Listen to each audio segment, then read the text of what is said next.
அது வந்து கண்டிப்பா ஏற்றுக்கொள்ள முடியாது. பிரதானத்துவம் இந்த கூட்டத்துக்கு கூட்டப்பட்டது. ஏன் இவ்வளவு பெரிய ஒரு கன்ஃபியூஷன்? நான் ரொம்ப சிம்பிளான ஒரு கொஸ்டின். அவருக்கு வேற எந்த விதமான ரைட்ஸும் கிடையாது. என்ன வேணா இருக்கட்டும்ங்க. வணக்கம். நேர்பட பேசு நிகழ்ச்சிக்கு வரவேற்கிறோம்.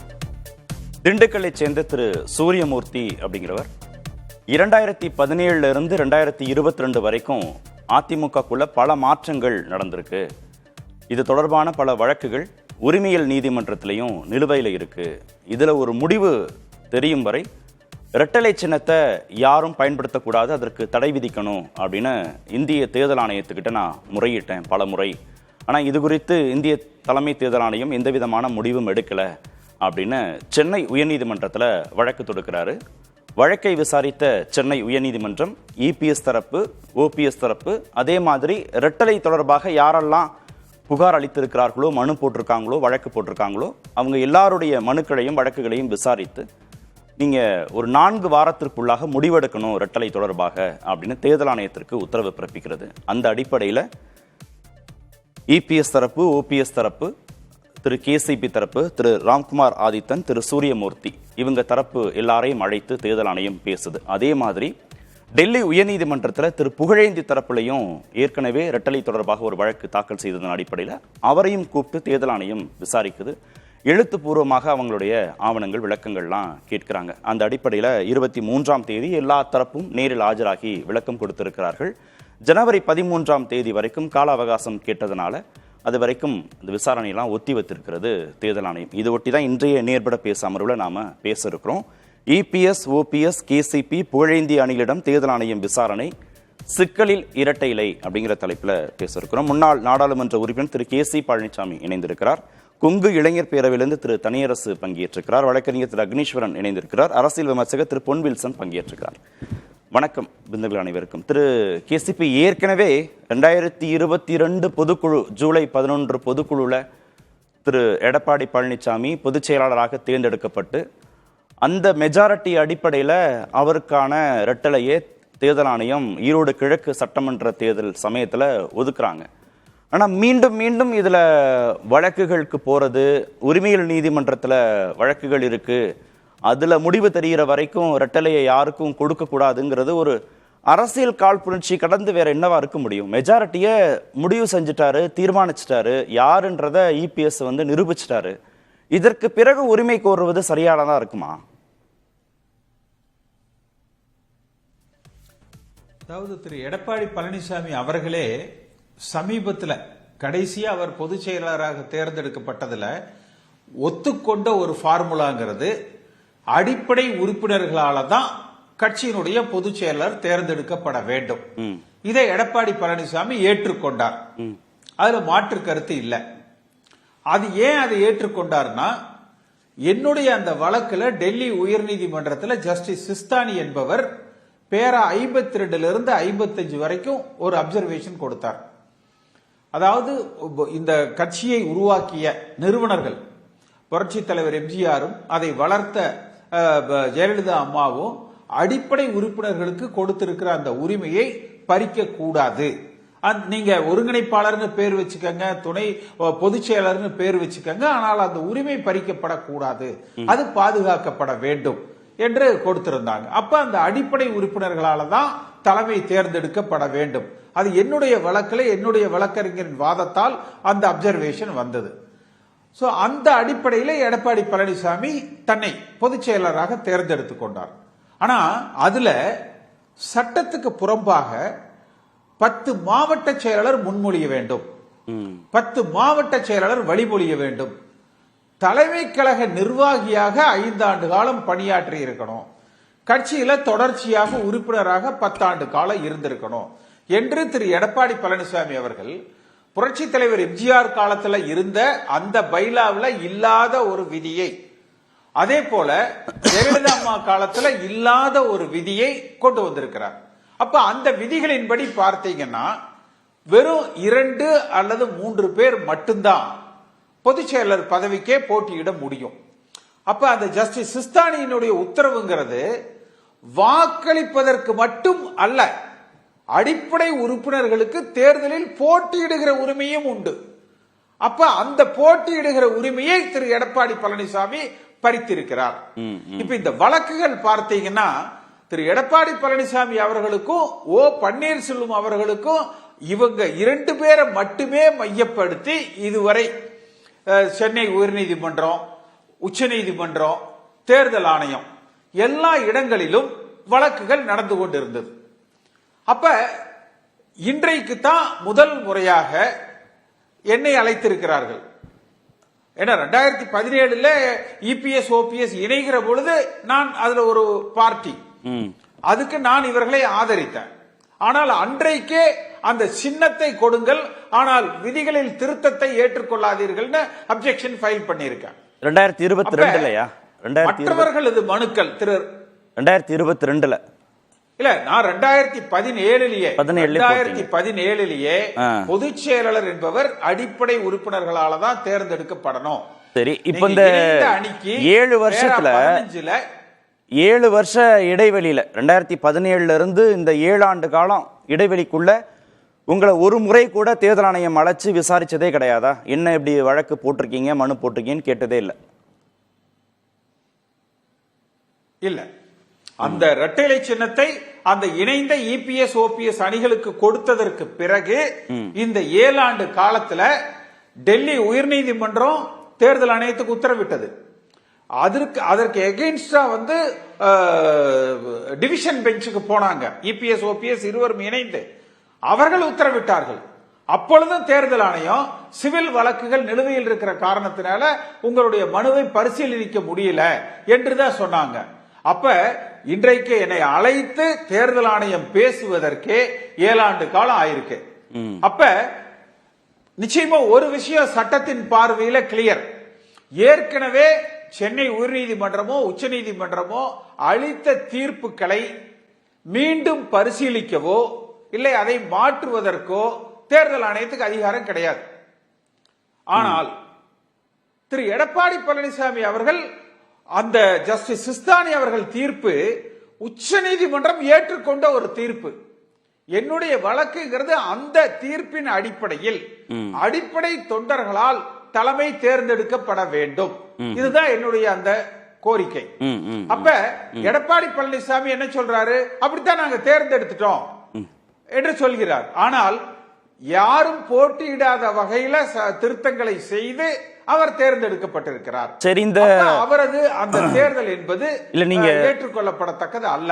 நீங்க பைலாவை திரு எடப்பாடி பழனிசாமி மாத்தினாரு, தனக்கு வசதியாக போட்டியிடுவதற்கு ஏதுவான சூழ்நிலையை உருவாக்கிட்டாருன்னா பொதுக்குழு உறுப்பினர்களோட ஒப்புதல் இல்லாம இதை அவர் செய்யல. பொதுக்குழு உறுப்பினர்கள் ஒப்புதல் கொடுத்துதானே இந்த பைலாலாம் மாத்தி அவர் கட்சியின் பொதுச் செயலாளராக தேர்வு செய்யப்படுறாரு. அதாவது பொதுச் செயலர் என்பவர் தேர்ந்தெடுக்கப்படுவது பொதுக்குழுவால் இல்லை, அடிப்படை உறுப்பினர்களால் என்பதை எடப்பாடி பழனிசாமி ஏற்றுக்கொண்டார். அவர் அந்த ஒற்றை வாக்கு இரட்டை தலைமைன்னு இபிஎஸ் ஓபிஎஸ் 2 பேரும் தேர்ந்தெடுக்கப்பட்டதே அடிப்படை உறுப்பினர்களால் தேர்ந்தெடுக்கப்பட்டதாகத்தான் அறிவித்தார்கள். வேற யாரும் போட்டியாளர்கள் இல்லை என்று. அதே போலதான் திரு எடப்பாடி பழனிசாமி அவர்களும் வேற யாரும் போட்டியாளர்கள் இல்லை, அடிப்படை உறுப்பினர்கள் என்னை ஏகோபித்து ஏகமனதாக தேர்ந்தெடுத்து விட்டார்கள் என்றுதான். அந்த ஒற்றை வாக்கு இரட்டை தலைமையில யாரையும் தலைமை கழகத்துக்கு உள்ள விடாம அடிச்சு துரத்தி அந்த அறிவிப்பை வெளியிட்டாங்க. ஆனா இத நாசூக்கா எடப்பாடி பழனிசாமி அவர் மட்டுமே போட்டியிட வேண்டும் என்ற ஒரு விதியை கொண்டு செய்திருக்கிறார். அது சட்டத்தின் பார்வையில் செல்லத்தக்கதாக அது இருக்காது. அப்ப நிச்சயமாக பல வாய்ப்புகள் தேர்தல் ஆணையத்துக்கிட்ட இருக்கு. நான் என்னுடைய கோரிக்கை இரட்டை இலை சின்னத்தை முடக்க வேண்டும் என்பது அல்ல. நீங்கள் நான் பார்ப்பது இந்த விஷயத்தை எடப்பாடி பழனிசாமியை நாம் எதிர்க்கிறோம் என்பது எந்த விதத்திலும் ஆளுகிற திமுகவுக்கு ஆதரவாகவோ அல்லது மத்தியில் ஆளுகிற பாரதிய ஜனதா கட்சி தன்னை வளர்த்து கொள்வதற்கு ஒரு வாய்ப்பு அளிப்பதாகவோ தவறியும் கூட இருந்துவிடக் கூடாது. அதே போல திரு எடப்பாடி பழனிசாமி என்கிறவர் அடிப்படை தொண்டர்களால் தேர்ந்தெடுக்கப்பட்டு அவர் வெற்றி அடைந்தால் அதை வரவேற்கலாம். ஆனால் புரட்சி தலைவர் எம்ஜிஆரும் ஜெயலலிதா அம்மாவும் அந்த தொண்டர்களுக்கு கொடுத்திருக்கிற அந்த உரிமையை இவர் பறிக்க கூடாது. அப்ப நீங்கள் முறையாக புரட்சி தலைவர் காலத்துல அம்மா காலத்துல இருந்த விதிகளின்படி தேர்தல் நடத்துங்க. அப்ப அதுல தேர்தல் ஆணையத்துக்கு முன்னாடி 4 வாய்ப்புகள் இருக்கு. அவங்க என்ன முடிவு செய்யலாம்னா, ஒன்று இல்ல எடப்பாடி பழனிசாமியே எல்லாம் தேர்ந்தெடுத்த முறை சரிதான், இது வரைக்கும் உங்க வழக்கு எல்லாம் விசாரிக்கல, எல்லாத்தையும் விசாரிச்சு நாங்க ஒரு முடிவுக்கு பண்ணிடுறோம் என்று ஒருவேளை சொல்ல முடியும். மத்தியில அவருக்கு ஒரு அணுக்கிரகம் இருந்தால் அப்படி ஒரு உத்தரவு அவருக்கு கிடைக்கலாம். ஒன்று இல்ல தேர்தல் ஆணையம் இல்ல சின்னம் முடக்கப்படலாம் என்று பேசுறாங்க. ஆனால் அதற்கு வாய்ப்புகள் குறைவு என்பது என்னுடைய கருத்து. ஆனால் குறைந்தபட்ச தேர்தல் ஆணையம் என்ன செய்யும்னா, திரு எடப்பாடி பழனிசாமிக்கு ஒரு இடைக்காலமாக, அதாவது இந்த நீதிமன்ற வழக்குகள் எல்லாம் முடிகிற வரை, மாற்று உத்தரவு வருகிற வரை இரட்டை சின்னத்தில் அவர் கையெழுத்து போடலாம் என்கிற அந்த அங்கீகாரத்தை தேர்தல் ஆணையம் வித்ட்ரா பண்ணிக்கலாம். ஏன்னா அது எந்த நீதிமன்ற அடிப்படையிலும் அவருக்கு கொடுக்கப்பட்டது அல்ல. திரு தனியரசு, ஒரு பெரும்பான்மை ஆதரவு இருக்கக்கூடிய இபிஎஸ்க்கு ரெட்டலை போகணும் அப்படிங்கறதான நம்ம நியாயமாக பார்க்கக்கூடிய செயலா இருக்கும். இதுல தேர்தல் ஆணையத்துடைய முடிவுங்கிறதும் பெரும்பான்மை உறுப்பினர்களோ பெரும்பான்மை தொண்டர்களோ யாருக்கு ஆதரவா இருக்காங்க, பலமா இருக்காங்கிற அடிப்படையில தானே. அதை உரிமை கோரக்கூடிய இவங்க யாருக்குமே பெரும்பான்மை உறுப்பினர்கள் நிர்வாகிகள் ஆதரவே இல்லையே. இல்லையா, பொதுவா ஜனநாயகத்துல பெரும்பான்மை வலிமையானதுதான், அது இறுதி முடிவானதுதான். ஜனநாயகத்தில் விதிகளை திருத்தி ஜனநாயகத்தை தனக்கு சாதகமாக வளைத்து கொண்டார் எடப்பாடிங்கிறது தான். இப்ப அண்ணன் ஓபிஎஸ், இப்ப நம்ம கேபிசி அண்ணன், நம்ம கேசிபி அண்ணனோ, புகழேந்தி அண்ணனோ, நம்ம சூரியமூர்த்தி, இவங்க எல்லாருமே எடப்பாடி விதிகளுக்கு புறம்பாக தார்மீக உரிமையிலிருந்து அதனுடைய அந்த புரட்சி தலைவர், புரட்சி தலைவி அம்மா, அப்படிப்பட்ட ஒரு மகத்தான தலைவர்களின் பார்வையிலிருந்து கட்சியை தலைமையேற்று வழிநடத்தி அதிகாரத்தை அந்த நேர் வழியில் வந்து அந்த பதவிக்கு வரவில்லை எடப்பாடி என்பதனால் எடப்பாடிக்கு இந்த சிக்கல், இந்த நெருக்கடி தொடர்ந்து நீடிக்கிறது. அது மட்டும் இல்லையா, இப்ப அப்படி ஒரு மக்கள் அல்லது தொண்டர்களின் ஆதரவை பெற்று தேர்தலில் வெற்றி பெற்றிருந்தாலும் கூட இந்த கேள்வி எல்லாமே இப்ப நீங்க நிதியாளர் சொன்ன மாதிரி பெரும்பான்மையை பெற்றுவிட்டால், மக்கள் ஆதரவு கிடைத்து விட்டது, கட்சி ஒருவருக்கே என்று பொதுக்குழு, செயற்குழு, நீதிமன்றம் இதெல்லாம் கிடைச்சிருச்சுன்னு வந்துடும். ஆனா இல்ல 20% வாக்கு அவர் தானே வாங்கியிருக்காரு, அவர் தலைமையிலான இரட்டலை தானே வாங்கியிருக்கு. அந்த இரட்டையில சின்ன இருந்ததுனாலதான், இரட்டை இலை சின்னம் இருந்ததுனால 20 விழுக்காடு வாக்கு வாங்குச்சு. அதே இரட்டை இலை சின்னம் கன்னியாகுமரியில வாங்கல. அதே இரட்டை இலை சின்னம் எடப்பாடியினுடைய தலைமையை ஏற்றுக்கொண்டு ராமநாதபுரத்துல ஏன் டெபாசிட் போயிருச்சு, அங்க 20 விழுக்காடு இல்ல. நெல்லையில வெறும் 8 விழுக்காடு தான் இரட்டை இலை. தேனியில இரட்டை இலை 20 விழுக்காடு வாங்கல. எங்க இடத்துல 20 விழுக்காடு வாங்கியிருக்கு? வடக்கும் மேற்கும் ஒரு குறிப்பிட்ட பகுதியில் ஒரு சமூகம் அல்லது ஒரு கட்சி ஓரளவு அடர்த்தியாக ஏற்கனவே பாரம்பரியமா இருக்கிற இடத்துல மட்டும்தான் அந்த 20 விழுக்காடு. ஒரே நிலையில் இதுவரை அண்ணா திராவிட முன்னேற்ற கழகம் வரலாற்றில் சந்தித்திராத வீழ்ச்சியை சந்தித்து ஒரு பொது தேர்தலில் வைப்பு தொகையை இழந்து ஒரு தேசிய கட்சியிடம் 2வது இடத்திலிருந்து தன்னை 3வது இடத்துக்கு தரம் தாழ்த்துகிற ஒரு வாக்கை, ஆதரவை இழந்த எடப்பாடி எதன் அடிப்படையில் அந்த உரிமையை கோர முடியும்? அதுதான் இன்னைக்கு நீங்க தேர்தல் ஆணையம் பாஜகவோடு உறவை எடப்பாடி துண்டித்து கொண்ட பிறகு, நான் கேசிபி என்ன சொல்ற மாதிரி எடப்பாடிக்கு மீண்டும் இரட்டை இலை கிடைக்கும் சொல்றாருல, கிடைக்க கூடாது. ஏன்னா நீங்க ஒரு நீண்ட கால போராட்டத்தை அண்ணன் ஓபிஎஸ் நடத்துறாரு. 7 ஆண்டுகள தேர்தல் ஆணையம் எங்க அண்ணன் கேசிபி அண்ணனுடைய மனுக்களை பரிசீலனைக்கு கூட எடுக்கல, சூரியமூர்த்தியுடைய மனுக்களுக்கு பரிசீலனை கூட எடுக்கல. எடப்பாடி பாஜகவின் உறவை துண்டித்து கொண்டதனால் இப்ப சூரியமூர்த்தி அது நியாயமான கோரிக்கையை உயர் நீதிமன்ற சென்னை அமர்வை ஏற்றுக்கொண்டது. தேர்தல் ஆணையத்தில் இப்ப அதை விசாரிக்க என்ன லாபம்? பாஜகவுக்கு இதுல என்ன லாபம்?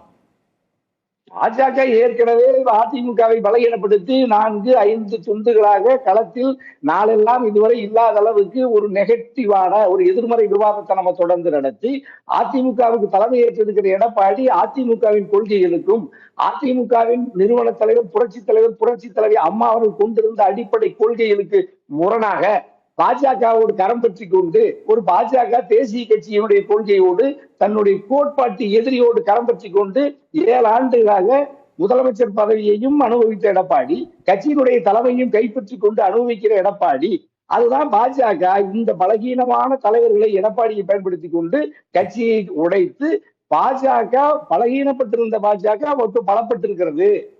அதிமுக வலிமையாக இருந்த அதிமுக 44 விழுக்காடு 5 விழுக்காடு புரட்சி தலைவி அம்மா தன்னந்தனியாக நின்று 2014 2016 நாடாளுமன்றத்திலும் சட்டமன்ற பொதுத் தேர்தலிலும் 44 விழுக்காடு 45 விழுக்காடு வாக்குகளை வைத்திருந்த அம்மா உயிர் போகிற பொழுது எடப்பாடியிடம் தந்துவிட்டு சென்ற அந்த அதிமுக இரட்டை இலை அம்மா தந்த அந்த இரட்டை இலை இப்ப ஐயாவே சொல்றீங்கல்ல கார்த்திகேயனையா வெறும் 20 விழுக்காடு வந்துருச்சுன்னு. அப்ப சரிபாதிக்கு மேல நாடாளுமன்ற தேர்தல்ல 20%, நீங்க சட்டமன்ற தேர்தல்ல ரெட்டல எவ்வளவு சதவீதம் திரு எடப்பாடி தலைமையில வாங்க போகுதுங்கிறது இன்னும் முடிவாகல. 26ல அவர் கையில கொடுத்து டெஸ்ட் பண்ணி பார்த்தா தானே தெரியும். அதுதான் இப்ப அந்த டெஸ்ட்டுக்கு தான் இப்ப இந்த டெஸ்ட் தான் தேர்தல் ஆணையத்துல நடக்கு. இப்ப இந்த லேபுக்கு எதுக்கு போயிருக்கு புதுசா? இப்ப நீங்க இந்த ஆய்வு மையம் இப்ப பாஜகவோட ஆய்வு மையம் தானே தேர்தல் ஆணையம். அங்க இப்ப எப்படி எடப்பாடி இப்ப நாங்க ஏற்கனவே இப்ப எங்க கேசிபி ஒரு கருத்து சொன்னாரு. இப்ப எடப்பாடி இப்ப திரைமறைவுல இப்ப நீங்க ஒரே நாடு ஒரே தேர்தல் பத்தி கருத்து சொல்லல. ஒரு உயர் நீதிமன்றத்தின் நீதிபதி ஐயாவுடைய அந்த பெரும்பான்மை வாதத்து குறித்து அது குறித்து நாடாளுமன்றத்துல பதவி இழப்பு தகுதி இழப்புக்கான ஆதரவையும் எடப்பாடி தரல. அப்ப நீங்க எடப்பாடி எல்லா இடத்துலயுமே இப்ப பாஜகவுக்கு எதிராக ஒரு வார்த்தை கூட பேசாம ஏன் தப்பிச்சு போறாரு? இந்த சிக்கல் தான். ஆனா நீங்க அப்படி இருந்தா மட்டும் அப்படிதான் நீங்க பாஜகவினுடைய விருப்பத்தை ஏற்றிக்கொண்டு பாஜகவுக்கு இணக்கமாக இபிஎஸ் ரெட்டலைய வச்சுக்கணும் தக்க வச்சுக்கணுங்கிறதுக்கு செயல்படுறாருன்னு சொல்றீங்க. ஆனா அப்படி அவர் செயல்பட்டாலும் அவருக்கு போக கூடாது, அதை முடக்கிடணும் சொல்றீங்க. ஆமா ஐயா, நீங்க நான் பாஜகவோடு கோட்பாட்டு நிலையில மக்கள் ஆதரவு தளத்துல திமுகவையும் பாஜகவையும் களத்தில் புரட்சி தலைவர் அம்மாவை போல கடுமையா எதிர்த்து களத்துல நின்னா மக்கள் ஆதரவு வந்துருவாங்க. தன்னுடைய கட்சியை சார்ந்த கேசிபிஐயாவையோ புகழேந்தியாவையோ சின்னமாவையோ டிடிவியோ ஓபிசியோ அரவணைத்துக் கொண்டு பதவிகளை பகிர்ந்து கொண்டு ஒன்றுபட்ட அதிமுகவுனா இப்ப நீ எடப்பாடிக்கு வெற்றி நாளைக்கு குமிஞ்சிரும். ஈரோடு கிழக்கு சட்டமன்ற இடைத்தேர்தலையே வெற்றியை கிட்ட நெருங்கிட முடியும். ஆனா நீங்க எடப்பாடிக்கு அந்த பக்குவமே இல்லையே. தன்னுடைய கட்சியையும் தன்னுடைய கட்சியின் கோட்பாட்டுப்படி தனித்து தலைமையோடு வழி நடத்துகிற ஆற்றலையும் இழந்து விட்டு பாஜகவின் கருணைக்காக இரட்டை இலை சின்னத்திற்காகவும் தன்னுடைய பொதுச் செயலாளர் பதவியை காப்பாற்றிக் கொள்வதற்காக மத்தியில் ஆளுகிற ஒரு அரசோடு திரைமறைவிலும் நேரடியாகவும் தொடர்ந்து உறவை பராமரித்து வருகிற எடப்பாடியால ஒரு தனித்த ஒரு திராவிட பேர் இயக்கம், மக்கள் ஆதரவு பெற்ற மகத்தான இயக்கம், தந்தை பெரியாரும் பேரறிஞர் அண்ணாவும் புரட்சி தலைவர் அம்மா கட்டி காத்த இந்த இயக்கத்திற்கு ஒரு பலகீனமான தலைமையில் எடப்பாடி இருந்து கொண்டு அதற்கு நானே பொதுச் செயலாளராக தொடர்ந்து நீடிப்பேன்னா எந்த தொண்டர்கள் ஏற்றுக்கொள்வார்கள்? ரெட்டலைக்கு யாருனால ஆபத்து? வழக்கு போட்ட ஓபிஎஸ்ஓ, கேசிபியோ, சூரியமூர்த்தியோ, புகழேந்தியோ, ராம்குமார் ஆதித்தனோ இவங்க பிரச்சனையா இல்ல நீங்க சொல்ற மாதிரி அனுமானிக்கிற மாதிரி பாஜக பிரச்சனையா? பாஜக தான் பிரச்சனை. பாஜக பிரச்சனை. பாஜகவிடம் போய் எடப்பாடி அந்த அதிக சரணடைந்து அவர் பொதுச் செயலாளராகவும் இரட்டை இலை சின்னத்தை எங்கிருந்து பெற்றார்? இப்ப நீங்க பொதுக்குழுவுல பெரும்பான்மை கிடைச்சதுன்னு இப்ப நம்ம எல்லாம் தொடர்ந்து விவாதிக்கிறோம்ல. அந்த பொதுக்குழுவுல பெரும்பான்மை எடப்பாடி எப்படியா கிடைக்கும்? எடப்பாடி முதலமைச்சராக இருந்தும் பொதுச் செயலாளராக இருந்து எல்லா அதிகார மையத்தை குவிப்பதற்கு திரைமறைவில் யார் இருந்தா? பாஜக தான் இருந்தது. அப்ப பாஜக தான் ஓபிசி வெளியேற்றியது, பாஜக தான் கேசிபியை புகழேந்தி வெளியேற்றியது, பாஜக தான் டிடிவி வெளியேற்றியது, பாஜக தான் சின்னமாவை சிறைக்கு அனுப்பியது. இதற்கெல்லாம் துணையாக இருந்து கருவியாக பயன்பட்டவர் எடப்பாடி. அப்ப எடப்பாடி நீங்க எப்படி பொதுச் செயலாளர் அதிமுக வந்தா மட்டும் என்ன நடந்துற போகுது? பாஜகவின் கட்டுப்பாட்டில் இயங்குகிற ஒரு அதிமுக அந்த கட்சிக்கு பொதுச் செயலாளர் எடப்பாடினா அந்த கட்சிக்கு எதுக்கு பொதுச் செயலாளர்? சார், பாஜகவோடு சேர்ந்து சசிகலாவை பலவீனப்படுத்தினார் இபிஎஸ், ஓபிஎஸ் பலவீனப்படுத்தினார் இபிஎஸ், டிடிவியை பலவீனப்படுத்தினார் இபிஎஸ்னா இப்ப எப்படி அவர் பாஜகவை இவ்வளவு தீவிரமா எதிர்க்கிறாரு, கூட்டணி வேண்டான்னு சொல்றாரு? அவங்க எவ்வளவு அழுத்தம் கொடுத்தாலும் கூட்டணி இல்லைங்கிறதுல உறுதியா நிக்க முடியும் அவரால்? அதுதான், அதுக்குதான் இப்ப இன்னைக்கு தேர்தல் ஆணையமும் அதுக்குதான் இப்ப நீதிமன்றம் டெல்லிக்கு வர சொல்லியிருக்கு. எடப்பாடி இந்த ஒரு வாரத்துல ஏதாவது பேசுறாரான்னு பாருங்க. நாடே பச்சு எரியுது. அம்பேத்கர் ஐயா குறித்து எந்த கருத்து எடப்பாடி சொல்றாரு? நாட்டு மக்கள் பிரச்சனை இல்லையா எடப்பாடிக்கு? ஒரு திராவிட பேர் இயக்கம் தந்தை பெரியாரை அம்பேத்கரையாவையும் ஏந்தி நிற்கிற ஒரு வலிமையான ஒரு சமத்துவ சமூக நீதிக்கான இயக்கத்தில் இருந்து ஒரு பொதுச் செயலாளர் எடப்பாடியே எந்த கருத்தையும் சொல்லல. அப்ப நீங்க இந்த கட்சிக்கு தலைமை ஏற்று வழி நடத்தி இந்த 2 கோடி தொண்டர்களையும் தலைவருடைய கனவையும் அம்மா கனவையும் நனவாக்கணும்னா நீங்க கருத்து சொல்லுங்க. நீங்க சிறைப்படக்கூடாது, வழக்கு வாங்கக்கூடாது. எதிரிகளை பூரா வழக்குகளுக்கு சொத்துக்களை பூரா பறிமுதல் செய்யறதுக்கு மத்திய முகமைகளுக்கு இரையாக்கிட்டு நீங்க யாருடைய தயவு இந்த பொறுப்புக்கு இந்த அதிகாரம் உங்களுக்கு குவிஞ்சு கிடக்கு. ஆகவே இந்த அதிகாரத்தை திரைமறைவில் டெல்லியோடு கரம் பற்றி கொண்டுதான் தன்னுடைய கட்சிக்காரர்களை எல்லாம் பலகீனப்படுத்தி வெளியேற்றிய எடப்பாடி இப்பொழுது வெளியேறியவர்களெல்லாம் ஒன்று கூடி தேர்தல் டெல்லியோடு கைகோர்த்து கொண்டு பாஜகவோடு கைகோர்த்து கொண்டு எடப்பாடியை பலகீனப்படுத்துவதற்கு முயற்சிக்கிறார்கள். அதனுடைய பணியில ஒரு செயல் திட்டத்தில் ஒன்றுதான் இந்த தேர்தல் ஆணையத்துடைய இந்த விசாரணை. சரி, திரு அக்னீஸ்வரன், ஒரு கட்சியுடைய ஆதார சுருதிங்கிறது சின்னம். தேர்தல் வெற்றிக்கு பெரும்பான்மையான பங்களிப்பை இந்த சின்னம் செய்யப்போகுது. ஒவ்வொரு முறை தேர்தல் வருகிற போதும் ரெட்டலை தொடர்பான விவாதங்களும் பேசுபொருளாயிட்டே இருக்கு. ஆனால் 2026க்கு ரெட்டலை கண்டிப்பாக எடப்பாடிக்கு கிடைக்காதுன்னு திரு புகழேந்தி உறுதியாக சொல்கிறாரு, விமர்சகர்களும் உறுதியாக சொல்கிறாங்கன்னா அந்த அளவுக்கு ஆபத்து இருக்கா ரெட்டலைக்கு? இல்லை, மழை விட்டாலும் தூவானம் விடுவதில்லை. ஒட்டுமொத்த கட்சியினுடைய பொதுக்குழு, செயற்குழு, அதிமுக, கர்நாடகா இடையே அந்த தேர்தல் நடந்த போதும் சரி, ஈரோடு கிழக்கு இடையூட்டு மனு மூலம் சின்னத்தை பெற்றதும் சரி, இந்திய நாட்டினுடைய அதிகாரம் அதிகமாக இருக்கக்கூடிய உச்சநீதிமன்றம் சொன்னதற்கு பிறகும் நீதியரசி தினேஷ் மகேஸ்வரி பொதுக்குழு திரு எடப்பாடி பழனிசாமி அவர்கள் தலைமையில் கூடிய 2 பொதுக்குழுல 2வது பொதுக்குழு கொண்டு வந்த அந்த தீர்மானங்கள் செல்லும் அப்படின்னு சொன்னதுக்கு பிறகும் தமிழ்நாட்டில் இருக்கக்கூடிய எதிர்க்கட்சியினுடைய அவைத்தலைவர் திரு தமிழ்மகன் உசேன் அவர்கள் பிரமாண வாக்குமூலத்தை ஒவ்வொருவரிடம் எடுத்து அதை எழுதி நீதிமன்றத்தில் தாக்கல் செய்த பின்னரும் இன்னும் நாங்க வழக்கு போட்டுக்கிட்டே இருக்கிறோம் அப்படின்னு சொன்னா உங்களால் வழக்கை மட்டும்தான், நான் தவறாக சொல்லவே, எல்லாமே இறுதி முடிவுக்கு உட்பட்டது அப்படின்னு தானே தேர்தல் ஆணையம் சொல்லியிருக்கு, உச்ச நீதிமன்றமும் சொல்லியிருக்காங்க. உண்மைதான். உரிமையியல் நீதிமன்றத்துடைய தீர்ப்பும் ரொம்ப முக்கியமானது இல்லையா? கரெக்ட். அப்போ இதுல யாராவது வழக்கு தொடுத்த யாராவது இதை ஒருவேளை இந்த இறுதி முடிவு 2055 வரைக்கும் நடக்கும்பா, அது வரைக்கும் இப்படியே அரைஞ்சுக்கிட்டே இருப்பீங்களா எல்லாருமே? உங்களுக்கு பதில் சொல்லிட்டே இருக்கணுமா? எந்த ஒரு நீதிமன்றமும் அரசியல் கட்சிகளுக்கு உள்ளே புகுந்து இது இப்படி பண்ணுங்க, சின்னத்தை அவர்கிட்ட கொடுங்க, இவர்கிட்ட கொடுங்கன்னு தேர்தல் ஆணையம் கூட சொல்ல முடியாது. அது தன்னிச்சையாக நீதிமன்றமும் தேர்தல் ஆணையம் இயங்க வேண்டும் என்பதுதான் அரசியலமைப்பு சட்டத்தை உருவாக்கிய பெரியோர்கள் நினைத்தார்கள். இல்ல, இப்ப டிஸ்பியூட்னு வந்துருச்சு, பிரச்சனைன்னு வந்துருச்சுன்னா அப்புறம் யாரு முடிவெடுக்கிறது? தேர்தல் ஆணையம் தானே முடிவெடுக்க முடியும். ரைட். இப்ப நான் இங்க வந்துடுறேன். அண்ணன் கேசிபி அவர்கள் நாடாளுமன்ற உறுப்பினர், சட்டமன்ற உறுப்பினராக இருந்தவர். திரு 10 ஆண்டு காலம் அண்ணன் தனியரசு அவர்கள் சட்டமன்ற உறுப்பினராக இருந்தவர். இப்போ என்னன்னு கேட்டீங்கன்னா, திரு கிரேன் பழனிசாமி மனுதாரர் இதில், ரைட்டு. சூரியமூர்த்தி அவர் உறுப்பினரே கிடையாது, 2018 உறுப்பினர் அவர் இருக்கட்டும். ஆனா 2021 எம்ஜிஆர் கழகம் என்ற ஒன்றை உருவாக்கி எடப்பாடியில திரு எடப்பாடி பழனிசாமிக்கு எதிர்த்தாப்புல நிப்பாட்ட வைத்தது யார்? அந்த கேள்வியை கேளுங்க முதல்ல. யார்?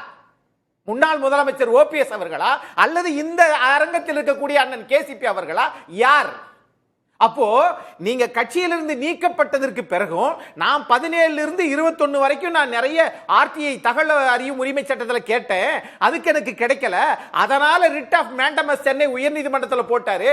அப்படி போடுகிற போதே இவர்கள் எல்லாம் பிரதிவாதிகளாக சேர்த்தாரு. சேர்த்ததனால கடைசி வாய்தா கொடுக்கிற போது தேர்தல் ஆணையத்துடைய வழக்கறிஞர் திரு நிரஞ்சன் ராஜகோபால் என்ன சொன்னார்னா, அப்பா கர்நாடக தேர்தலுக்கே சின்னத்தை கொடுத்துட்டோம், ஈரோடு கிழக்குக்கு கொடுத்துட்டோம், பொது தேர்தலுக்கு கொடுத்துட்டோம், 2024 நாடாளுமன்ற தேர்தல் கொடுத்துட்டோம், எல்லாம் முடிஞ்சு போன விஷயம். It is a settled issue. ஆகையினால் இந்த விஷயம் தேவையில்லைன்னு சொல்லிருக்க வேண்டும். ஆனால் இங்க என்ன நடந்துச்சுன்னா, இல்ல 4 வாரத்துல பதில் சொல்றேன், கேட்டுட்டு சொல்றேன் சொன்னதனால செட்டில்டு இஷ்யூன்னு எங்கேயுமே தேர்தல் ஆணையம் சொல்லல. இறுதி உத்தரவுக்கு அது கட்டுப்பட்டதுன்னு கொடுத்தீங்கல்ல. சரி, இன்னொரு கேள்வியுமே நான் கேக்குறேன். நீங்க சின்னத்தை பயன்படுத்தி தேர்தலில் அதிமுக நின்றதா நிக்கலையா? இல்ல, நீங்க அது நின்னாங்க சார். அப்புறம் முடிஞ்சு போச்சு. கர்நாடகாவில் நின்னாங்க, ஈரோடு கிழக்குல நின்னாங்க, நாடாளுமன்றத்தில் நின்னாங்க. ஆனா நீ தேர்தல் ஆணையம் கொடுக்கும் போதெல்லாம் என்ன சொல்லுதுன்னா, இந்த தேர்தலுக்கு மட்டும், ஆனா இறுதி உத்தரவுக்கு உட்பட்டதுன்னு சொன்னிச்சா இல்லையா? அதை மறுக்கல இல்ல? அதாவது சார், தேர்தல் ஆணையம் அதை சொன்னதை நீங்க மறுக்கல இல்ல? அதை மறுக்கல.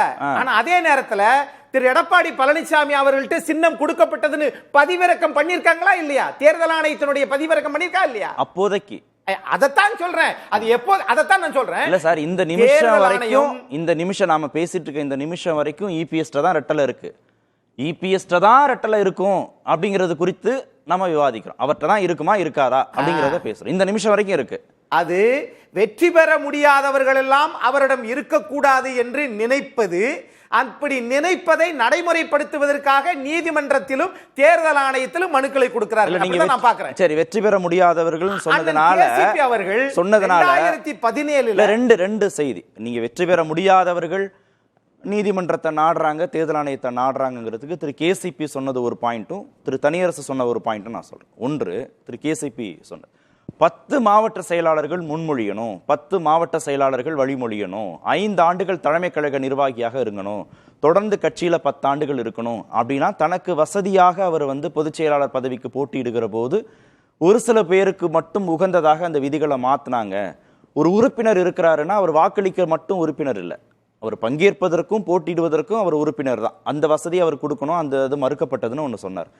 திரு தனியரசு சொல்லும்போது முதலமைச்சராக இருக்கிறார், சகல அதிகாரமும் படைத்தவராக இருக்கிறார், எல்லா விதமான செல்வாக்கோடு இருக்கிற போது நடத்தப்பட்ட ஒரு பொதுக்குழுவை எப்படி நீங்க நியாயமான பொதுக்குழுவாக ஏற்றுக்க முடியும்னு அவர் கேட்டார். சார், உலகத்திலேயே தொண்டர்களால் ஒரு கட்சியினுடைய தலைமை வரணும் அப்படின்னு சொல்லி நினைத்தவர் தான் பொன்மனச்செம்மல் புரட்சி தலைவர் எம்ஜி ராமச்சந்திரன் அவர்கள். அதையே தான் பொன்மன செல்வி ஜெயலலிதா அவர்கள் வரைக்கும் அதே பின்பற்றப்பட்டது. ஆக இங்க நம்ம பார்க்க வேண்டிய விஷயம், தொண்டர்கள் நினைக்கிறாங்க ஒரு ஓட்ட ஆளுக்கு அரை ஓட்டா பிரிச்சுக்கிட்டாங்களே, அப்ப எல்லாம் இந்த வழக்கு போட்டவர்கள் எங்கே போனாங்க? அப்போ அதை ஏத்துக்கிட்டீங்க. அப்ப ஏத்துக்கிட்டதற்கு பிறகு, இப்ப வெளியில வந்ததற்கு பிறகு இவர்கள் எல்லோரும் பாரதிய ஜனதாவை இப்ப என்ன சொல்றாங்கன்னா, கேசிபி இல்ல தொண்டர்கள் என்ன நினைக்கிறாங்க? தொண்டர் அது வருவோம். தொண்டர்கள் இபிஎஸ் இருக்கணும் அப்படின்னு நினைக்கிறாங்களா, இல்ல திரு கேசிபி சொல்ற மாதிரி எல்லா தொண்டர்களும் வாக்களிச்சு அதுல யாரு பொதுச் செயலாளரா வர்றாங்களோ அவங்க கிட்ட ரெட்டலை இருக்கட்டும் அப்படின்னு நினைக்கிறாங்களா? தொண்டர்கள் விருப்பம் என்னவா இருக்கு? அது கட்சியினுடைய தலைமையும் மாவட்ட கழக செயலாளர்களும் பொதுக்குழு செயற்குழு உறுப்பினர்களுக்கு தான் தெரியும் சார். ஒண்ணு, நீங்க இப்ப கட்சி இருக்கணும் அப்படின்னு நீங்க நினைச்சீங்கன்னா நீங்க நின்று வெற்றி பெறுங்கன்னு நாங்க சொல்றோம். பொதுக்குழு உறுப்பினர்கள் பாதி பேர் உங்கள் பக்கம் வந்தால் அது நியாயமாக ஏற்றுக்கொள்ளப்படும். அல்லது எதிரிகளாக இருக்கிறீங்க பாத்தீங்களா, இன்னொன்னு கொடுக்கவும் கூடாது, கொடுக்கவும் நடக்காது அப்படிங்கிறாரு. இதெல்லாம் அவர்களுடைய செயல்பாடா அல்லது அந்த கட்சியை இவர்கள் எந்த மாதிரி மதிக்கிறாங்க அப்படின்னு நீங்க பாருங்க. நாங்க நினைக்கலன்றாங்க. நாங்க எல்லாரும் ஒன்னா இருக்கணும்னு நினைக்கிறோம். நேர்மையான முறையில பொதுச் செயலாளர் தேர்தல் நடத்தி அவங்களுக்கு இந்த சின்னம் போய் சேரணும்னு நினைக்கிறோம். ஆனா பாஜக தான் கட்சிக்குள்ள பிளவை ஏற்படுத்தணும்னு நினைக்கிறதுனால அவருக்கு ஆதரவாக, பாஜகவுக்கு ஆதரவாக திரு இபிஎஸ் செயல்படுறாருன்னு தானே திரு தனியரசு குற்றச்சாட்டு வைக்கிறார். அண்ணன் தனியரசு அவர்கள் போன விவாதத்துல ஒண்ணு சொல்லுவாரு, இந்த விவாதத்துல ஒண்ணு சொல்லிடுவாரு, நாளைக்கு ஒரு விவாதத்துல சொல்லுவாரு. நான் இப்ப கேட்பது, நீங்கள் பாஜக ஆதரவுடன் இன்றைய அதிமுக செயல்படுகிறது என்றால் நீங்க ஈரோடு கிழக்குல செந்தில் முருகனை வாபஸ் வாங்கியது யார்? 2024 யாருடன் சேர்ந்து பலாப்பழ சின்னத்தில் நின்றீர்கள்? ஏன் உங்களை 3 பேர்த்தையும் வேண்டாங்கிறாருன்னா, எனக்கு அதிமுகவில் யாரு வரணும் யாரு வெளியே போறணும் அந்த வேலை எனக்கு கிடையாது. ஆனால் எடப்பாடி பழனிசாமியை வீழ்த்த முடியாதவர்கள் பாரதிய ஜனதா பக்கம் போய் நின்று பாரதிய ஜனதாவே வேண்டாம், கூட்டணிக்கு வேண்டாம் என்று சொன்னதுக்கு பிறகும் இவர்கள் 3 பேரும் இல்ல எடப்பாடி பழனிசாமியை எங்களால் வீழ்த்த முடியவில்லை, ஆகையினால் உங்கள் மேல் நாங்கள் சவாரி செய்து நாங்கள் எடப்பாடி பழனிசாமியை வீழ்த்துகிறோம். அதற்கு அண்ணன் கேசிபி, அண்ணன் புகழேந்தி, அண்ணன் தனியரசு இவர்களை பயன்படுத்துகிறார்கள். ஆனால் இது வெற்றி பெற போவது இல்லை. ஓகே, கேசிபி கை உயர்த்தீங்களா? பாஜக துணையோடு திரு இபிஎஸ் வீழ்த்துவதற்கு நீங்க தனியரசு புகழேந்திலாம் சதி செய்யறீங்கன்னு குற்றச்சாட்டு வைக்கிறாரு அக்னீஸ்வரன். இல்ல, அவரு அக்னீஸ்வரன் சொல்ற மாதிரி எடப்பாடி பழனிசாமி சகல செல்வாக்கானவர்னு நான் ஏத்துக்கிறேன். ஆனா அந்த செல்வாக்கு பொதுக்குழுவுல அவரால் நியமிக்கப்பட்டவர்களுக்கு உள்ள இருக்கக்கூடாது. அடிப்படை தொண்டர்களால பொதுச் செயலர் தேர்தல் வைங்க. நான் நிக்கிறேன் எடப்பாடி பழனிசாமி எதிர்த்து. தைரியம் இருந்தால், முடிந்தால், உண்மையிலேயே நீங்க சொல்ற எடப்பாடி பழனிசாமிக்கு செல்வாக்கு இருந்தால் நாளைக்கு காலையில அறிவிக்க சொல்லுங்க. நீங்க தான் சொல்றீங்கல்ல எங்களுக்கு எல்லாம் ஒண்ணுமே இல்லைன்னு. சரி, நாளை காலையில எடப்பாடி பழனிசாமி அறிவிக்க சொல்லுங்க. இவங்களுக்கெல்லாம் ஒண்ணுமே இல்லப்பா, வைங்க. இந்தாங்க, அம்மா இறந்த பொழுது 2016 இருந்த உறுப்பினர் லிஸ்ட் 1.5 கோடி பேர் பப்ளிஷ் பண்ற. வாங்க கேசி பழனிசாமி, வாங்க புகழேந்தி, வாங்க ஓபிஎஸ் வாங்க, யாரெல்லாம் வாங்க, உச்ச நீதிமன்றமோ ஹைகோர்ட்டோ ஒரு தேர்தல் ஆணையரை நீங்க நியமிங்க, எல்லாரும் நாமினேஷன் ஃபைல் பண்றோம். அன்னைக்கு நின்னு இந்த எடப்பாடி பழனிசாமியை ஜெயிச்சு காட்ட சொல்லுங்க. நீங்க தன் கால்ல தானே உளுந்து கும்பிட்டு ஆசீர்வாதம் பண்ணிக்க கூடாது. பொதுக்குழு உறுப்பினர்களை எடப்பாடி நியமிப்பாராமா. அந்த பொதுக்குழு உறுப்பினர்கள் திரும்ப எடப்பாடி பழனிசாமியை நியமிப்பாங்களாம். இதுதான் எம்ஜிஆர் கண்ட அண்ணா திமுகவா? இதுதான் எம்ஜிஆர் அடிப்படை தொண்டனுக்கு கொடுத்த உரிமையா? சரி, நான் நீங்க எது திருப்பி திருப்பி என்ன சொல்றீங்க? அந்த கேள்வி, அந்த பொதுக்குழு உறுப்பினர்கள் அவருக்கு செல்வாக்கு இருக்கு, பொதுக்குழு உறுப்பினர்கள் செல்வாக்கு இருக்கு. நீங்க அடிப்படை தொண்டன், 1.5 கோடி தொண்டன் வாக்கு போட்டு தேர்ந்தெடுக்கணும். அது தேர்தலுக்கு வர சொல்லுங்க. உண்மையிலேயே அவருக்கு செல்வாக்கு இருந்தா நாளைக்கே அறிவிக்க சொல்லுங்க. நான் பதில் கேட்கிறேன், கணேஸ்வரன் கேட்கிறேன். திரு தனியரசுட்டையும் இப்ப திரு கேசிபி பாஜகவோடலாம் எந்த இணக்கமும் இல்லாம அவர் தனிச்சு நின்று வழக்கு போடுறாரு. திரு புகழேந்தி அது மாதிரி அவர் தனிச்சு நின்று வழக்கு போடுறாரு. ஆனா திரு டிடிவி தினகரன், திரு ஓபிஎஸ் போன்றவர்கள்லாம் பாஜக பக்கம் போய் நின்று திரு இபிஎஸ் வீழ்த்தணும்னு நினைக்கிறாங்க. உண்மையிலேயே அதிமுகவை மீட்டெடுக்கணும், ரெட்டலையை மீட்டெடுக்கணும்னா தனிச்சு நின்று போட்டி போட்டு செல்வாக்கோடு நீதிமன்றத்தையோ தேர்தல் ஆணையத்தையோ அவங்க அணுகி இருக்கிற போது அவங்க மேல உங்களுக்கு சந்தேகம் வருவதற்கான வாய்ப்புகள் இல்லை. ஆனா மத்தியில அதிகார பொறுப்புல இருக்கிற ஒரு கட்சியோடு போய் கூட்டணி வச்சுக்கிட்டு அவங்க இபிஎஸோட மோதும் போது அது எப்படி சமபலத்தில் நடக்கக்கூடிய போட்டியா இருக்கும்? ஏற்கனவே சம பலம் இல்லாமல் ஏற்கனவே பலமாக இருந்த அண்ணன் ஓபிஎஸ் புரட்சி தலைவி அம்மாவின் ஆட்சி காலத்திலே 3 முறை முதல்வராக இருந்து 2ஆம் இடத்திலிருந்து 10 ஆண்டுகள் நிதி பொருளாளராகவும் நிதி நிலை அறிக்கையை சட்டமன்றத்தில் தொடர்ந்து 10 ஆண்டுகள் தாக்கல் செய்த ஒரு பெருமைக்குரிய அண்ணன் ஓபிஎஸ்.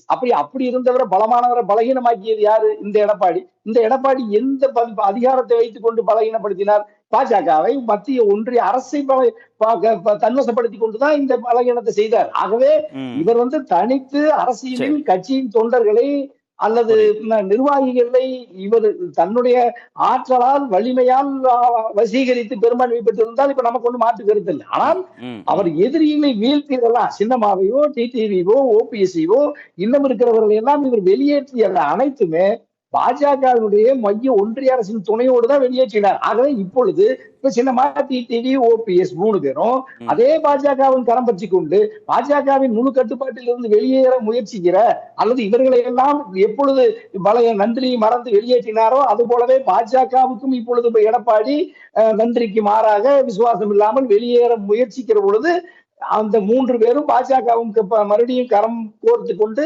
எடப்பாடி பலகீனப்படுத்துவதற்கு முயற்சிக்கிறார்கள். இப்பொழுது எடப்பாடி பலகீனப்பட்டு விடுவார். ஓகே, திரு பொன்வில்சன், இந்த விவாதம் எந்த புள்ளியில நின்றுருக்கு அப்படின்னா, பாஜகவின் துணையோடு திரு இபிஎஸ் ஓபிஎஸ் டிடிவியை சசிகலாவை பலவீனப்படுத்துறாரு. அவங்க பாஜகவின் துணையோடு திரு இபிஎஸ் பலவீனப்படுத்துறாங்க என்ற இடத்துக்கு நின்றுருக்கு. இதுல பாஜகவுக்கு கூட்டணி வந்தா சின்னத்தை கொடுக்கலாம், கூட்டணிக்கு வரலைன்னா சின்னத்தை கொடுக்க வேண்டான்ற ஒரு எண்ணம் இருப்பதாக தான் இந்த விவாதத்தில் நிறுத்தியிருக்கிறாங்க கொண்டு வந்து. இப்போ ஒரு வருஷம் கழிச்சு தேர்தல் அப்போ என்ன பேசியிருப்பாரோ நம்ம தனியரசு அவர்கள், அதை இப்போயே நான் மனக்கண் முன்னால் நிறுத்தி பார்க்குறேன்.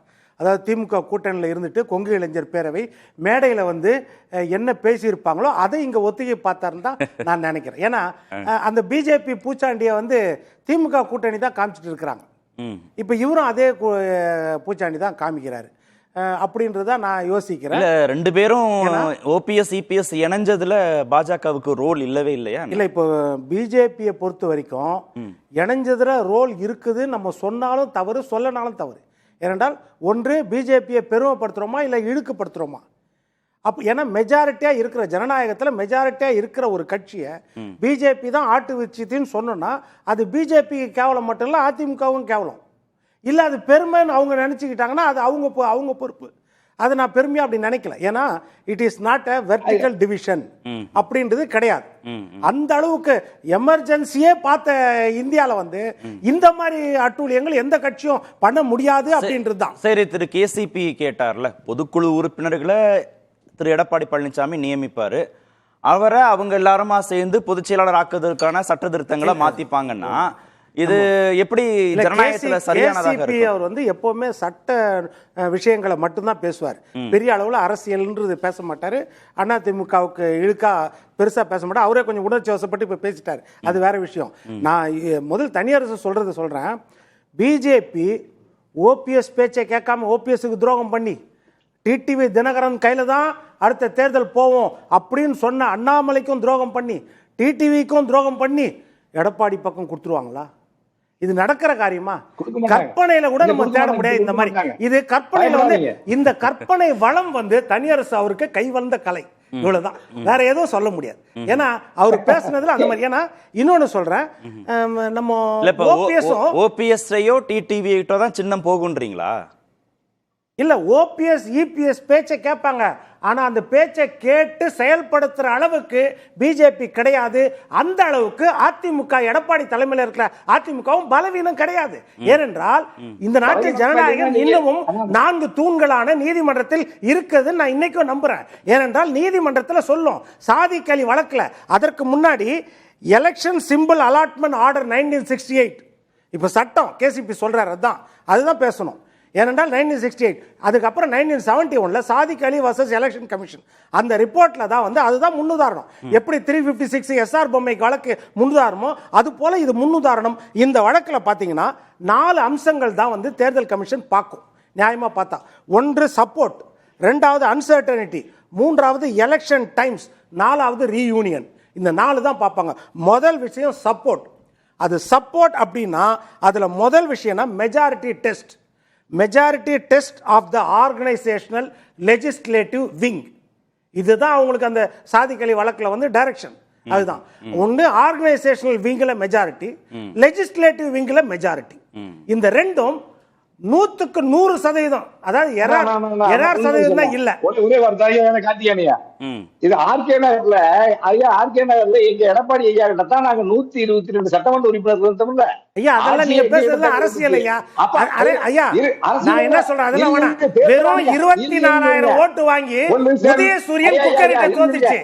உதயசூரியன் வெறும் 24,000 ஓட்டு வாங்கி குக்கரிட்ட தோத்துச்சு. ஆனா அந்த உதயசூரியனை நீங்க விமர்சிக்க மாட்டீங்க. இல்ல, அவர் என்ன கேக்குறாருன்னா, நீங்க மெஜாரிட்டின்னு சொல்றீங்க இல்லையா, பெரும்பான்மைன்னு நீங்க சொல்றீங்க. 123 சட்டமன்ற உறுப்பினர்கள் திரு எடப்பாடி பழனிசாமி கிட்ட இருக்கும்போது தானே ஆர்கே நகர் இடைத்தேர்தலில் சின்னத்தை கொடுக்கலன்னு அவர் கேட்கிறாரு. முதல் இருங்க தனியரசு சார், கொஞ்சம் பொறுமையா இருங்க. வழக்கறிஞர் வாதத்தை முழுசா கேட்டு பதில் சொல்லுங்க. முதல் விஷயம் மட்டும்தான் நான் சொன்னேன். முதல் விஷயம் தான் சப்போர்ட். சப்போர்ட்னா ஆர்கனைசேஷன் லெஜிஸ்லேட்டிவ் மெஜாரிட்டி. இந்த மெஜாரிட்டி இருந்துச்சுன்னா உடனே கொடுத்துரும் அப்படின்றது, அதாவது விசாரிக்கக்கூடிய அவகாசம் இருந்தால். ரெண்டாவது வந்து அன்சர்டனிட்டி, அதான் it may be a vertical division 60-40 70-30 அப்படி இருந்தால். இருங்க சார், சொல்லி முடிச்சிருங்க சார். சார் நீங்க பேசுற வரைக்கும் நான் பேச அந்த நாகரிகம் இல்லையா உங்களுக்கு? அவர் பேசவே இல்ல. நீங்க பேசுற வரைக்கும் வாய் மூடி செய்ய சொல்லிட்டு தானே இருந்தேன். சரி அவர் பேச அரை மணி நேரத்துக்கு மேல சும்மா தானே இருந்த. வாய் மூடி கொஞ்ச நேரம் விடுங்க. உங்க சைடு பலவீனமா இருக்கும்போது உங்களால பேச முடியாது. அதுதான் விஷயம். இப்ப அடுத்து சொல்றேங்க, அன்சர்டனிட்டினா முடிவெடுக்க முடியாத தருணங்கள்ல, அதாவது 60 40 30 70 ஓரளவுக்கு இருக்கிற மாதிரி இருந்தா ஒரு ஃப்ரீஸ் பண்ணுவாங்க, டெம்பரரி ஃப்ரீஸ் பண்ணுவாங்க. மூன்றாவது வந்து எலெக்ஷன் டைம். எலெக்ஷன் டைம்ல இப்பதான் சொல்றாங்க ஆர்கே நகர் இவர் சொன்னது. எலெக்ஷன் டைம்ல ஒரு கணிசமான தொகுதி, அதாவது பெரிய அளவில் இல்லாம ஒரு உறுப்பினர்கள் 18 உறுப்பினர் 11 உறுப்பினர் நீங்க கொண்டு போய் நிறுத்தும் பொழுது அவர்களுக்கு வெரிஃபிகேஷனுக்கு டைம் இருக்காது. அப்போ டெம்பரரியா ஃப்ரீஸ் பண்ணுவாங்க, முடக்கி வைப்பாங்க. இது மூன்றாவது. நாலாவது வந்து ரீயூனியன். இந்த மாதிரி முடக்கி வச்ச தற்காலிகமாகவோ நிரந்தரமாகவோ முடக்கி வச்ச கட்சிகள் ஒன்றாக சேர்ந்தால் ரீயூனியன், மறுபடியும் அந்த சிம்பிளை கொடுத்துருவாங்க. இந்த 4 இதுல முதல் ஸ்டேஜ் தான் இப்ப நடந்துட்டு இருக்குது. ஓகே, அதுதான் சொல்றேன் நான் வந்து. நீங்க 1989 சொல்லலாம், 89 டெம்பரரி ஃப்ரீஸ் தான் எலெக்ஷன் அப்போ. அதே மாதிரி தான் இப்போ 2017 டெம்பரரி ஃப்ரீஸ். பொதுச் செயலாளராக தேர்வு செய்யப்படுவதற்கு முன்பே பைலாவை சட்டத்திற்கு விரோதமாக அவர் திருத்தி பொதுச் செயலாளர் ஆயிட்டாரு அப்படின்னு ஒரு வாதத்தை வைக்கும்போது அதை தேர்தல் ஆணையம் கணக்கிலே எடுத்துக்காதா, நீதிமன்றம் கணக்கிலே எடுத்துக்காதா? BJP matter close. இப்போ கேசிபி சொல்ல சட்ட வழிகள்ல அவர் சொல்ல சட்டத்துல வந்து நுணுக்கங்கள் இருக்கலாம். எப்படின்னா பிஜேபியோட ரோல் இல்லன்றீங்க. ஆமா, பிஜேபி ரோல் இருந்தாலும் முடியாது. பிஜேபியால முடியாதுன்ற. It is not Eknath Shinde, it is not Ajit Pawar. 60-40 70-30 கிடையாது. 99.9% ஒருங்கிணைப்பாளர் கையெழுத்து போட்டு கொடுத்த 2605 பொதுக்குழு உறுப்பினர்கள் யாரு? ஓபிஎஸ். முதல் கையெழுத்து. அதே மாதிரி ஓபிஎஸ் கையெழுத்து போட்டு கொடுத்த 86 மாவட்ட செயலாளர்கள், ஓபிஎஸ் கையெழுத்து போட்டு கொடுத்த 82 தலைமை செயலாளர்கள். இதைத்தான் நான் சொல்றேன். ஓபிஎஸ் கையெழுத்து போட்ட 75 எம்எல்ஏக்கள், 66 எம்எல்ஏக்கள். நீங்க இதற்கு முன்பு நடந்த விவாதங்கள்ல குறிப்பிட்டிருக்கீங்க, ஏக்நாத் ஷிண்டேக்கு என்ன நடந்துச்சு பாத்தீங்களா, அஜித் பவாருக்கு என்ன நடந்துச்சு பாத்தீங்களா, அவங்கள்ட்ட தானே இந்த சின்னம் போச்சுன்னு நீங்க சொன்னீங்க. ஆனா அங்க அவர் சொல்ற மாதிரி பிளவு செங்குத்தா இருந்ததுனால அங்க மாதிரி அதை சாத்தியப்படுத்த முடிஞ்சது. இங்க அப்படி இல்லையே, மெஜாரிட்டியா திரு இபிஎஸ் தானே இருக்குன்னு அவர் கேட்கிறாரு. ஆமாயா, இப்ப நீங்க அங்க ஏக்நாத் ஜெண்டேவை நீங்க பெரும்பான்மையா பலத்தோடு ஸ்ட்ரென்த் அதிகமா இருக்கிற வச்ச சூழ்நிலையை உருவாக்குனது பாஜக தானே. உத்தவ் தாக்கரே தான் தலைவர், சின்னமா தான் எங்க தலைவர், சின்னமா தான் எடப்பாடி சொல்றாங்க. ஆனா ஏக்நாத் ஷிண்டேங்கிற அந்த ஸ்ட்ரென்த்தனை எக்ஸ்டெண்ட் பண்ணது, அதை வலிமைப்படுத்தினது பாஜக தானே. இப்ப நீங்க அஜித் பவாரையும் ஏக்நாத் ஷிண்டேவையும் பாஜகவோட துணை இல்லாம ஏக்நாத் ஷிண்டே எங்கிருந்து வலிமை பெறுவார், அஜித் பவார் எங்கிருந்து வலிமை பெறுவார்? இங்க ஓபிஎஸ் வலிமை பெறலையே, இங்க ஓபிஎஸ் அவங்க முயற்சி பண்ணாங்களே, தேசியவாத காங்கிரஸ்ல வலிமை பெறலையே. ஓபிஎஸ் வலிமை என்ன பண்றது? இல்ல வலிமை பெறலையே, வலிமை இல்ல சார், அவங்க பலத்தை நிரூபிக்கலையேன்னு கேக்குறேன். அவங்க ஏக்நாத் ஷிண்டேவும் அஜித் பவாரும் பலத்தை நிரூபிச்சாங்க. ஆனா இங்க ஓபிஎஸும் டிடிவியும் நிரூபிக்கலையே. ஒருவேளை சின்னம் இல்லாததுனால நிரூபிக்க முடியலையா? ஆமாயா, நான் அது புரிஞ்சுக்கிட்டேன். அதாவது நீங்க எப்படி யாரை வலிமைப்படுத்தி பெரும்பான்மையை நிரூபிக்க வேண்டுமோ அவர்களை பெரும்பான்மையை நிரூபிப்பதற்கு பின்னாடி பாஜக இருந்து ஏக்நாத் ஷிண்டேவுக்கும் அஜித் பவாருக்கு அந்த வாய்ப்பை தந்தது. அதே மாதிரிதான் எடப்பாடிக்கும் அந்த பெரும்பான்மைக்கான சூழலை உருவாக்கி தந்தது பாஜக தான். அப்ப முதல்ல ஒரு நொடி திரு அக்னீஸ்வரன், திரு தனியரசு இல்ல, கடந்த காலங்களில் விவாதத்துல ஓபிஎஸ்க்கு ஆலோசனை சொல்றது நான் தான் தனியரசு அண்ணன் சொன்னாரு. ஆனா இன்னைக்கு என்ன சொல்றாரு, பிஜேபி ஓபிஎஸ்ஸையும் டிடிவியும் கையில எடுத்து தவறு, எடப்பாடியா தான் கையில எடுத்துக்கணும், தப்பான ஆட்களை கையில எடுத்துட்டாங்கன்னு சொல்றாரு அவர்.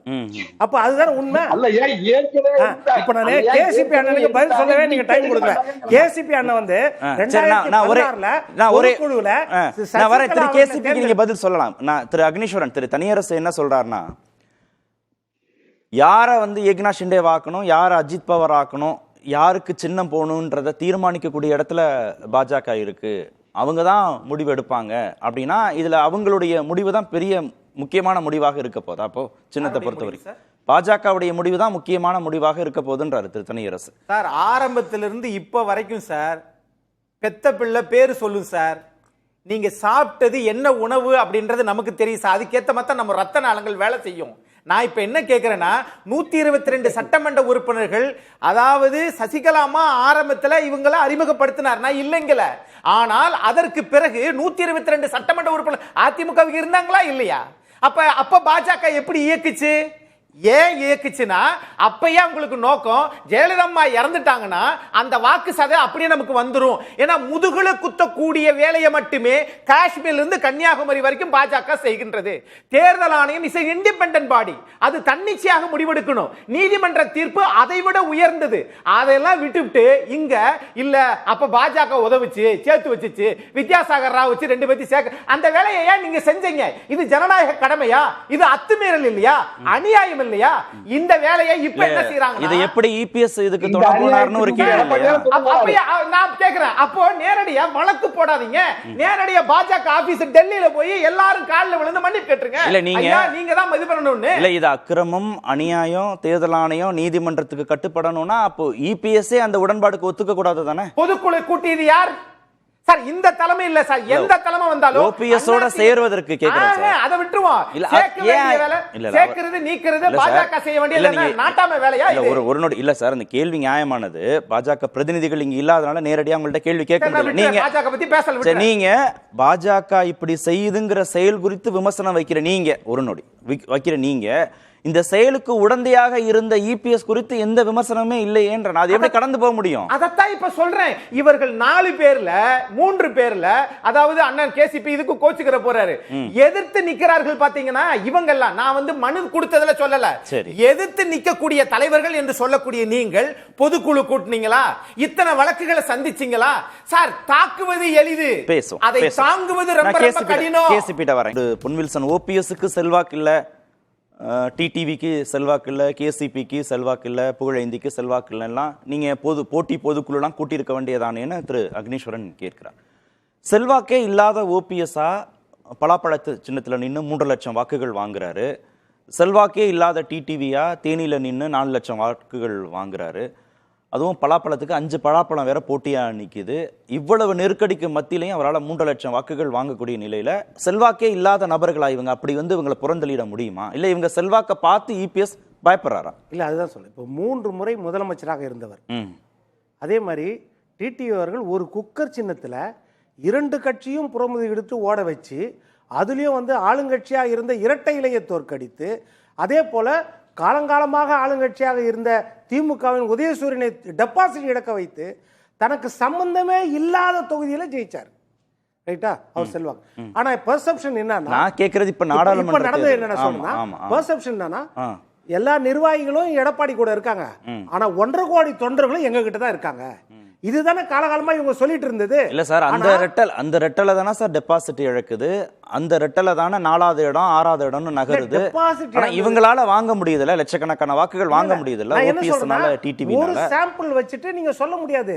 ஒரே ஒரு சாம்பிள். அதாவது அது நீங்க எப்படி முடிவு பண்ணுவீங்க? அவங்க கையில ரெட்டலையை கொடுத்து பார்த்தா தானே தெரியும். ஏக்நாத் ஷிண்டே எல்லாம் உதாரணம் காட்டுறீங்களா? அஜித் பவார் எல்லாம் நீங்க ஓபிஎஸ் கையில டிடிவியை கொடுத்து 234 தொகுதியிலே நிறுத்தினாதானே செல்வாக்கு தெரியும். டிடிவி கையில ரெட்டலையை கொடுத்து நிறுத்தினாதானே செல்வாக்கு தெரியும். பாராளுமன்ற தேர்தலில் சரத்பவாரும் உத்தவ் தாக்கரே எத்தனை தொகுதியில் இருந்தாங்க? ஒரு தொகுதியில் நின்றாங்களா? சின்னம் கிடையாது, ஒரு தொகுதியில் நின்றாங்க. அவங்க மெஜாரிட்டி இடத்துல நின்றாங்கல்ல. அப்ப நீங்க அந்த பெர்செப்ஷன்னா மெஜாரிட்டி இடத்துல நிக்கணும். ஒரு தொகுதியில மட்டும் நின்று நீங்க வெற்றி பெற்றிருந்தாலும் பரவாயில்ல, அங்க வெற்றி வாய்ப்பை இழந்துட்டீங்க. அதே நேரத்தில் என்னன்னா, இவர் டிடிவி சொல்றாரு, நான் கேட்டதே ஒரு தொகுதி தான், அண்ணாமலை வற்புறுத்தி 2 தொகுதி கொடுத்துட்டாரு அப்படின்னு சொன்னா. இப்ப இதெல்லாம் பெரிய எதிர்பார்ப்பு. இப்ப நான் சட்ட பிரகாரம் அவர் சொல்றதுல 20(7) 2வது விதியில திருத்தம் அப்படின்றது என்னன்னா, 2 டெக்னிக்கல் ஆஸ்பெக்ட். அடிப்படை உறுப்பினர்களால் தேர்ந்தெடுக்கப்பட வேண்டும் பொதுச் செயலாளர். இது ஒரு ஆஸ்பெக்ட். பொதுச் செயலாளர் கண்டெஸ்டிங் தி எலெக்ஷன், அதுக்குரிய தகுதி என்ன? இத கடந்த காலங்களில் மாத்தி இருக்கிறாங்க அப்படின்றத முக்கியம். அதாவது அடிப்படை உறுப்பினர்களா தேர்ந்தெடுக்க வேணும், அது எலெக்ஷன் ப்ராசஸ்.